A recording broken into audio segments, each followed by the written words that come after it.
The Joe Rogan Experience. And one of the things I'm trying to do with This Is Your Mind on Plants is start that post-drug war conversation about drugs, which is one of the reasons I included caffeine, a totally legal drug that everybody uses. What does that have to teach us? And in a way, one of the most powerful drug experiences I've had in my life was the first cup of coffee after 3 months off. Really? It was psychedelic. It Really? was incredible. Yeah. Come on. Try it. Try getting off caffeine for a 3 while. months? 3 months without caffeine. How am I going to do a podcast? You may have to take a hiatus. I'm going to run out of things to talk about. I'll fall asleep. It was really hard. I did it actually at the suggestion of Roland Griffith, who, the psychedelic researcher, who before that was the world's leading expert on caffeine. And I was interviewing him about caffeine for this chapter. And he said, well, you're never going to understand your relationship to caffeine until you get off it. So it was kind of a dare, and it was really hard. It was one of the hardest things I've done. Really? Oh, I was a mess. For how long? 3 months. You're a mess until you... I was functional after a month. The first week I was not functional at all. I felt like I had contracted ADD. I could not stay on track. Everything, the periphery just kept intruding on my thinking. I couldn't write. I mean, writing is the most linear thing you can do, right? Right. And it's all about concentration, obviously. And I couldn't concentrate. And I felt like there was this veil between me and reality that, I was not quite seeing, getting, feeling. And it was weird. I didn't feel myself for the whole time. And I thought, what does that mean? It means yourself is caffeinated. and that is baseline consciousness for me and for many people. And that's not a bad thing, but I think we have a debt to these plants that we owe them. And so I spent a lot of time in that researching that chapter, looking back in history for when caffeine enters the West. And it doesn't happen till the 1650s in Europe. So we actually have a before and after, which we don't with a lot of drugs because they just go back, millennia. And before caffeine, it was a very different world and a very different consciousness. People were drunk a lot of the time, buzzed almost all of the time. People drank morning, noon, and night because it was safer than water, right? Water was really how you got diseases. If you fermented things, even low alcohol, it killed a lot of the microbes. So people, even kids, you gave your kids hard cider for breakfast. Wow. And this was true in America up until the 1800s, up until Prohibition. But anyway, caffeine comes along in the 1650s, and tea and chocolate and coffee all arrive in the same decade in England, which is kind of like great decade, right? And things start to change. In the form of coffee? Coffee and tea. And chocolate, which also has caffeine in it. And so what would they had never experienced coffee before the 1600s? That's right. They had in the Arab world. They'd had it from like 1200 or something like that. Supposedly it was discovered in 800s by a herder in like Ethiopia who noticed that his goats were getting very frisky when they ate this particular berry and would stay up all night. And so he kind of like started experimenting, or he brought it to these monks and they made a drink, and it's like, ooh. It makes sense that it was in the Arab world, because if you think about all the science that was being done in the Arab world, all the literature back then. So one writing. theory is that the Arab world had coffee first and had this incredible golden age. Yes. And there's a historian of psychoactives named Wolfgang Schivelbusch, and he correlates. What a name. Isn't that wonderful? German, of course. Wolfgang Schivelbusch. It's a great book. It's called Tastes of Paradise. Highly recommend it. And he said this was the perfect drug for the culture that invented mathematics and had this incredible, and it helped the culture in two ways. One was, as safe as alcohol made water, boiling it made it much safer. And coffee and tea, of course, both require boiling water. No one drank boiling water or hot beverages before. So this gave this incredible public health boost to these places. And then you have the drug that basically fosters a kind of more linear, rational, focused way of thinking. And so there is a lot of evidence linking coffee and tea consumption with the Enlightenment in France and with the Age of Reason in England. And people in the 1600s started writing about it. So like, wow, people, we have this new civil and sober drink and it was so popular because it was new that people drank less and they used more caffeine. And that, I think, makes possible things like the Industrial Revolution, because when you're doing physical labor outdoors, which was most of history, right? You could be buzzed. You didn't have to know what time it was. You worked from sun up to sundown. There were beer breaks actually on farms in England. They would give you beer because it gave you calories and made you happy. But when you start moving into like running machines and doing double entry bookkeeping, you need a clearer head. And when you start moving toward night shifts and overnight shifts, you couldn't do that without caffeine. And that's when it begins. There's a whole new, it freed us from the rhythms of the sun, which dictated everything in Western culture.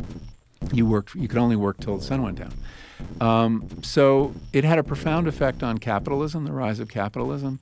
And the clearest illustration of that I came across is the coffee break. Where did that come from? The coffee break actually has a history. We know the company that came up with it. And it was a necktie manufacturer in Denver called Wigwam Weavers. Really? And Wigwam Weavers made these very intricate silk neckties. And during World War II, they lost all their best loom operators to the war effort. So they hired these old guys to do it, who weren't getting drafted, and they couldn't do it very well. Then they hired these women to do it, and they could do it beautifully. And there were very intricate patterns, very complicated looms. I mean, you've seen how the patterns on neckties. And the women could do it really well, but only for about 4 or 5 hours. So they called a meeting, and the owners said to the workers, what could we do? We have to improve your efficiency, and we need more output. And the women said, well, give us a coffee break. They didn't call it that initially. And give us some time at like 10 in the morning and 4 in the afternoon, and give us some coffee and tea. So we started doing it, and overnight, their productivity and efficiency goes up. Quality control goes up. And so he institutes the coffee break. And think about it. Your employer gives you a drug and then gives you time off in which to ingest it during the workday. Yeah. Why would they do that? because it contributes mightily. So the coffee break might seem like it's something your boss is giving you, but it's a way to extract more value from you. And I'm sure employees that have little breaks and get to enjoy just a little bit of free time, they'll be happier employees. They'll probably be more productive. Like the Calling Mr. counterintuitive. Bezos, man, he should institute. I don't know if he has coffee breaks. He wants to I see already the be on diet. Adderall. Yeah. 24/7, running to the next package. Yeah, Now, tell me about patches, your Adderall experience. patches. What your experience was like with the 3 months off, and then having the caffeine. So I had this 3 months that was really unpleasant. The only things that were positive about it was I slept like a teenager. It really did improve my sleep. I had some great sleeps, like I remember from when I was a teenager. You know, when you can sleep 14 hours. That was really good. I also felt, and I'm not proud of this, self-righteous. So, you know, and I remember one morning having to get a 6 a.m. flight, and I had to get up and get myself moving on mint tea. Okay.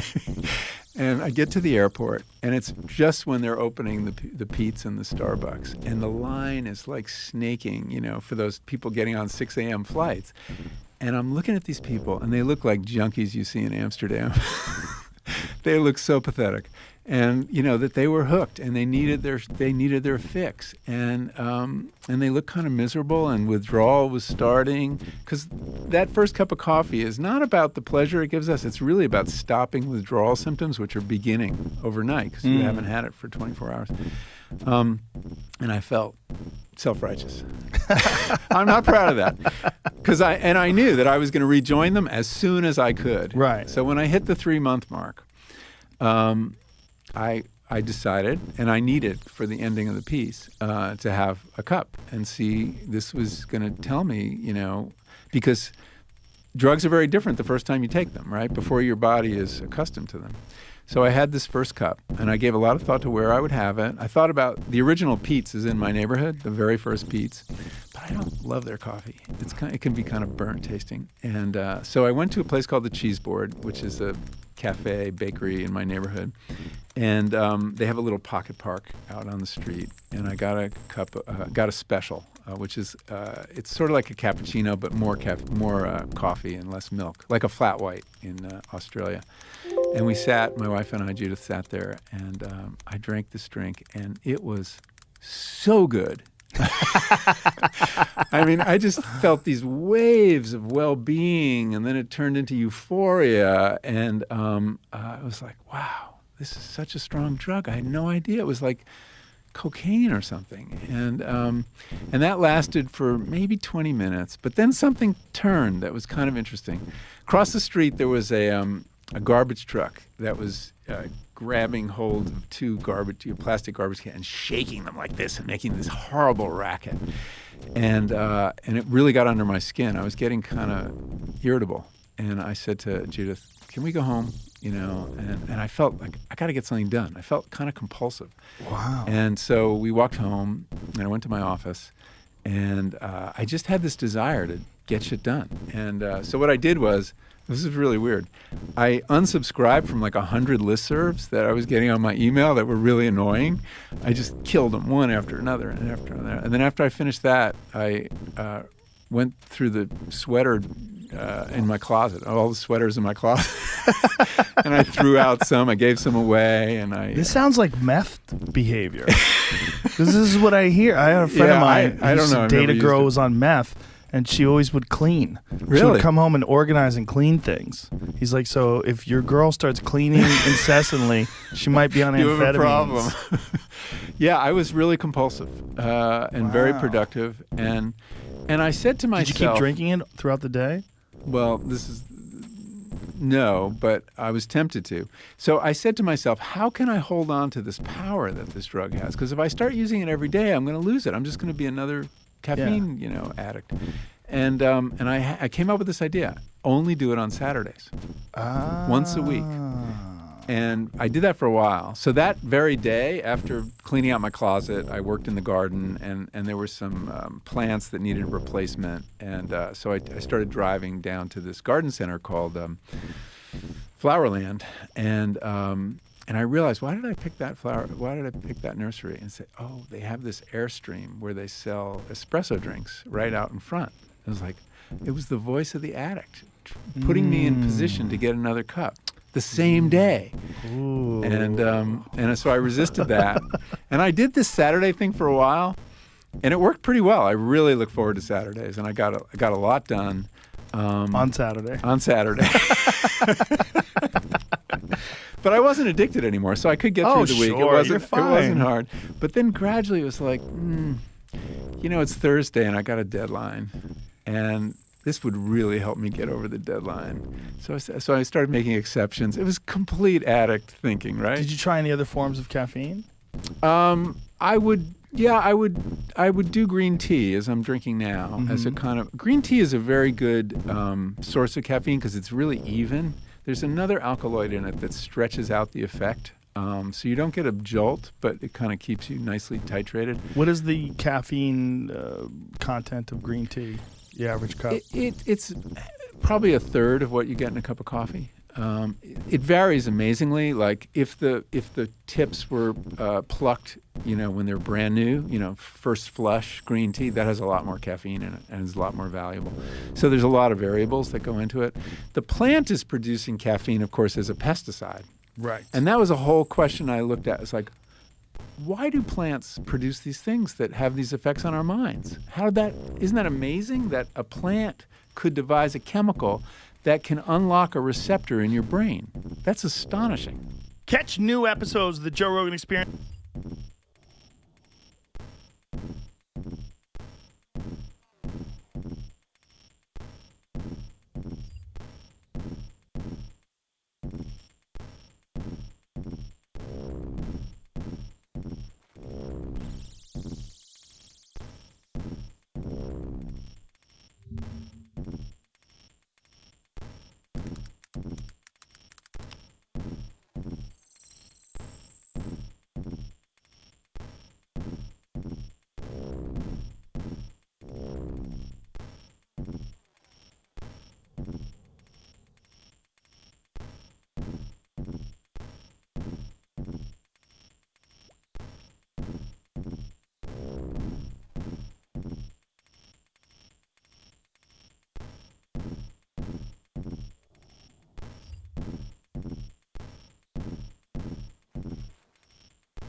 Hey, how's it going?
Lawyer, and a couple weeks ago I featured a tantalus bottle lock that looked an awful lot like this one, but it was secured by a wafer lock that I could jiggle open. Well, just 4 days after I posted that video, I received this great package from Mark in Buffalo, New York. For obvious reasons, it went right to the front of the queue. We of course have the bottle of Grey Goose vodka, but it's secured by a bottle cap lock that has no keyhole at all. I've never seen one of these, but Mark tells me in his letter he got it in a Toronto liquor store, and that it requires a special tool to open. It's clearly some sort of inventory control device, and it probably has an RF tag inside to set off an alarm at the door. Now, it's a common misconception that anti-theft devices like this one require special tools to open. All one usually needs to remove them is a powerful magnet, and that's true for this as well. We're going to give it a try. Just that quickly we got it open. Let's try that one more time. Now if we take a close look, we'll be able to see that when I move the magnet, the latches will articulate. It's a very simple device, and it is equally